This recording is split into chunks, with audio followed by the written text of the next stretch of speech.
Hello everyone, this is Karthikini from Chettinad College of Engineering and Technology. So let us discuss on the problems under Unit 1 in transmission lines and RF systems. So இதில் வந்து problem number 1 என்ன கொடுத்துருக்கேன் அப்படின்னா, an open wire telephone line has R is equal to 10 ohm per kilometer and L is equal to 0.004 Henry per kilometer. C is equal to some values there and conductance values there. So we need to find what means Z0 alpha and beta at 1 kilohertz. So we know that Z0 is nothing but characteristic impedance, alpha is nothing but attenuation constant and beta is nothing but phase constant.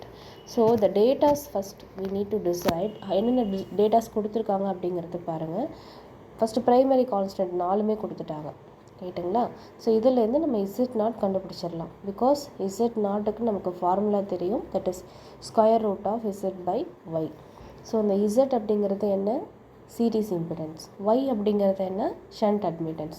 So we know that the series impedance is nothing but it is a combination of R plus J omega L, and then admittance is nothing but G plus J omega C, right? So we have the data of R, L, G and C, and also we can find the omega value at 1 kilohertz as given in your problem, that is F. So that omega is nothing but your angular frequency, that is equivalent to 2 pi F. So after substituting the value of F value, then we will get what? Omega value 2 pi into 10 power 3. First of all we need to find characteristic impedance, so that செப்பரேட்டாக நீங்கள் find பண்ணுங்கள். ஏன்னா நம்மளோட values எல்லாமே வந்து rectangular ஃபார்மேட்டில் இருக்கும். So rectangular format in the sense, for example Z is equal to R plus J omega L அப்படிங்கிறது நம்ம கொடுத்துருக்கோம். ஸோ இதில் ஆரோட வேல்யூ, ஒமேகாவோட வேல்யூ, எல்லோட வேல்யூ சப்ஸ்டியூட் பண்ணதுக்கப்புறம் நமக்கு லாஸ்ட்டாக வந்து எப்படி கிடச்சிருக்குன்னு பார்த்தீங்க அப்படின்னா இந்த மாதிரி கிடச்சிருக்கு இல்லையா, 10 + J2 25.12. ஸோ யூஸ்வலாக வந்து பார்த்திங்க அப்படின்னா டிரான்ஸ்மிஷன் லைனில் நம்ம கண்டுபிடிக்கிற ஃபார்ம்ஸ் எல்லாமே வந்து ரெக்டாங்குலர் ஃபார்மில் இருந்தாலும், அதாவது இந்த மாதிரி காம்ப்ளெக்ஸில் இருக்கிற ஃபார்ம்ஸ் எல்லாமே ரெக்டாங்குலர் ஃபார்ம்ஸ்னு சொல்லுவோம். ஸோ இந்த ரெக்டாங்குலர் ஃபார்மை நம்ம போலார் ஃபார்முக்கு கன்வெர்ட் பண்ணலாம். ஸோ எப்படி கன்வெர்ட் பண்ணலான்னு பார்த்தீங்க அப்படின்னா, ஃபஸ்ட்டு என்ன ரெக்டாங்குலர் ஃபார்ம் இருக்கோ அதை அப்படியே டைப் பண்ணிக்கோங்க கால்குலேட்டரில். So before that you need to have some mode configurations. What are all they means, first one is complex மோடில் வச்சுக்கோங்க.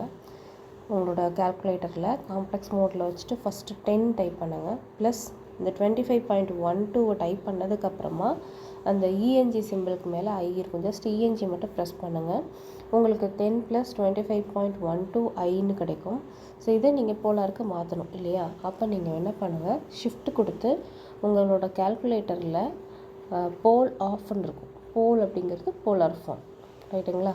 நீங்கள் அதை ப்ரெஸ் பண்ணோன்னே உங்களுக்கு எப்படி இருக்குன்னா ஆர் ஆங்கிள் தீட்டா அப்படின்னு வரும். உங்களுக்கு அதில் பார்த்தீங்கன்னா தெரியும், ஆர் ஆங்கிள் தீட்டான்னு வரும்.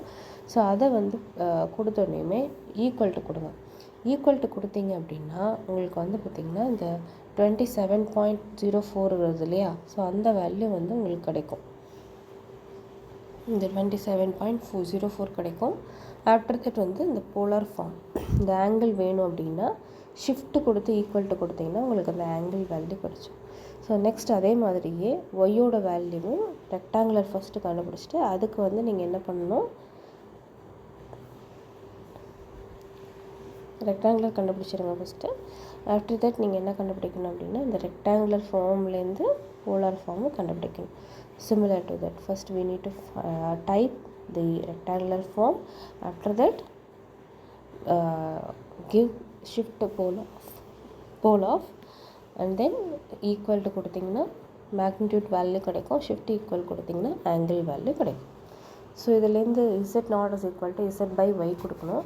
ஸோ இதில் நல்லா ஞாபகம் வச்சுக்கோங்க, ஸ்கொயர் ரூட்டுக்குள்ளே இருக்கும்போது இந்த மேக்னிடியூட் வேல்யூஸ் இருக்கு இல்லையா? So I mean that magnitude value அப்படிங்கிறது என்ன அப்படின்னா உங்களோட Z வேல்யூவிலையும் ஒய் வேல்யூவிலையும் உள்ள ஃபஸ்ட்டு வேல்யூ. ஸோ இதுதான் வந்து மேக்னிடியூட் வேல்யூஸ், ரைட்டுங்களா?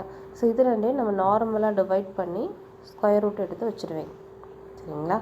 பட் ஆங்கிள் எப்படி பண்ணணும் அப்படின்னா இங்கே பண்ணியிருக்கோம் பாருங்கள், 2 ஆங்கிள் வந்து டிவிஷனில் இருந்துச்சு அப்படின்னா ஃபஸ்ட்டு என்ன பண்ணணும், கீழே உள்ள வேல்யூவை மேலே உள்ள வேல்யூலேருந்து சப்ஸ்ட்ராக்ட் பண்ணணும். That is 68.3 degree minus 89.54 degree போட்டுக்கோங்க.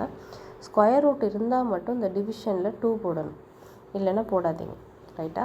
நார்மலாக வந்து 2 ஆங்கிள்ஸ் வந்து டிவிஷனில் இருக்கும்போது கீழே உள்ள ஆங்கிளை வந்து சப்ராக்ட் பண்ணணும். ரூட் இருந்துச்சுன்னா டிவைடட் பை 2 போடணும். சரிங்களா? இப்படி கண்டுபிடிச்சிங்க அப்படின்னா உங்களுக்கு வந்து இசட் நாட்டோட வேல்யூ கிடச்சிடும். இப்போ அடுத்து வந்து ஆல்ஃபா வேல்யூ பீட்டா வேல்யூ கண்டுபிடிக்கணும்.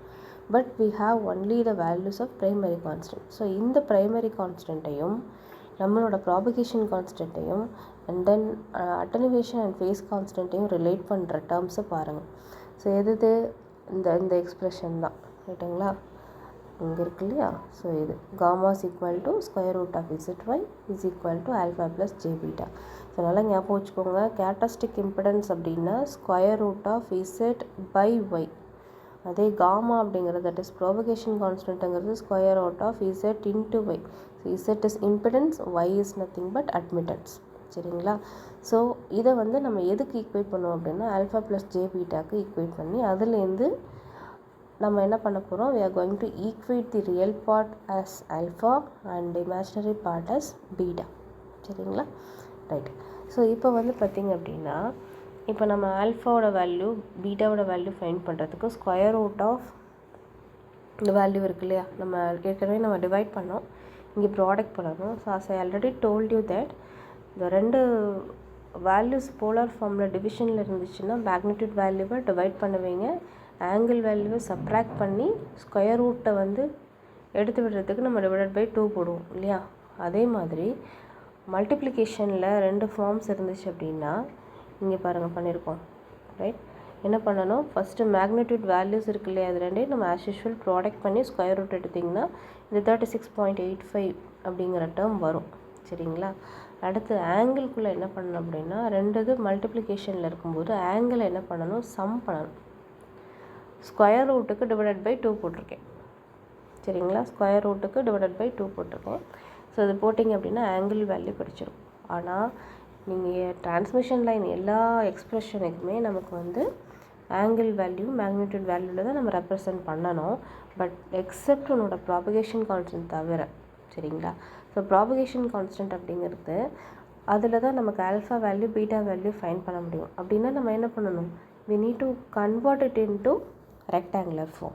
ஸோ அப்போ ரெக்டாங்குலர் ஃபார்முக்கு எப்படி கன்வெர்ட் பண்ணலாம், ஏன்னா அதுலேருந்து நம்ம ஈக்குவேட் பண்ண முடியும் alpha value beta value rectangular ஃபார்மில் உள்ள real value and imaginary value. ரைட்டுங்களா? அப்போ ஆல்ஃபா வேல்யூ பீட்டா வேல்யூ கண்டுபிடிக்கிறதுக்கு இதை கன்வெர்ட் பண்ணணும் இல்லையா? அப்போ கன்வெர்ட் பண்ணுறதுக்கு என்ன பண்ணுங்கள், இந்த வேல்யூ அப்படியே டைப் பண்ணிக்கோங்க கால்குலேட்டரில். 0.0368 ஆங்கிள் 78.92 இதை அப்படியே டைப் பண்ணிக்கோங்க உங்கள் கால்குலேட்டரில்.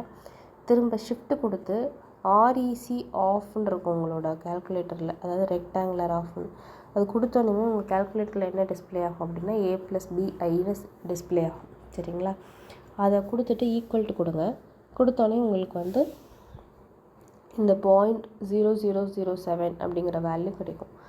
And then shift equal to கொடுத்தீங்கன்னா இமேஜினரி வேல்யூ தட் இஸ் 0.0361ன்னு கிடைக்கும். ஸோ அந்த 2 வேல்யூஸ் தான் உங்களுக்கு alpha value and beta value. சரிங்களா? ஸோ இந்த ப்ராப்ளம் வந்து உங்களுக்கு 15 மார்க்கில் இல்லை 13 மார்க்கில் ரிப்பீட்டடாக கேட்குறாங்க. ஒன்று ப்ரைமரி கான்ஸ்டன்ட் கொடுப்பாங்க, நீங்கள் வந்து secondary constants Z naught gamma or alpha beta கண்டுபிடிக்கணும்.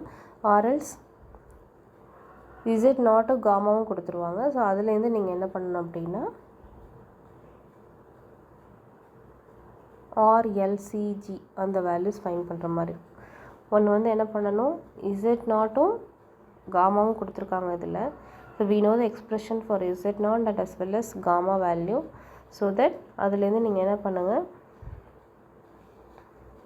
இந்த 2 எக்ஸ்ப்ரெஷன் வச்சு ஃபஸ்ட்டு 2 ப்ராடக்ட் பண்ணிங்கன்னா இசட் மட்டும் கிடைக்கும். அந்த 2 டிவைட் பண்ணிங்க அப்படின்னா 2 டிவைட் பண்ணும்போது நமக்கு வந்து G+J⍵C கிடைக்கும். ஸோ இந்த 2 வேல்யூ வச்சு தான் நம்ம என்ன பண்ணணும், சால்வ் பண்ணணும். இங்கே போட்டிருக்கோம் பாருங்கள். ஸோ இதுலேருந்து நம்ம ஃபைண்ட் பண்ணுற மாதிரி இருக்கும். ஈக்குவேட் பண்ணி real and imaginary value equate பண்ணி ஃபைண்ட் பண்ணுற மாதிரி இருக்கும். சரிங்களா? ரைட். தேங்க்யூ.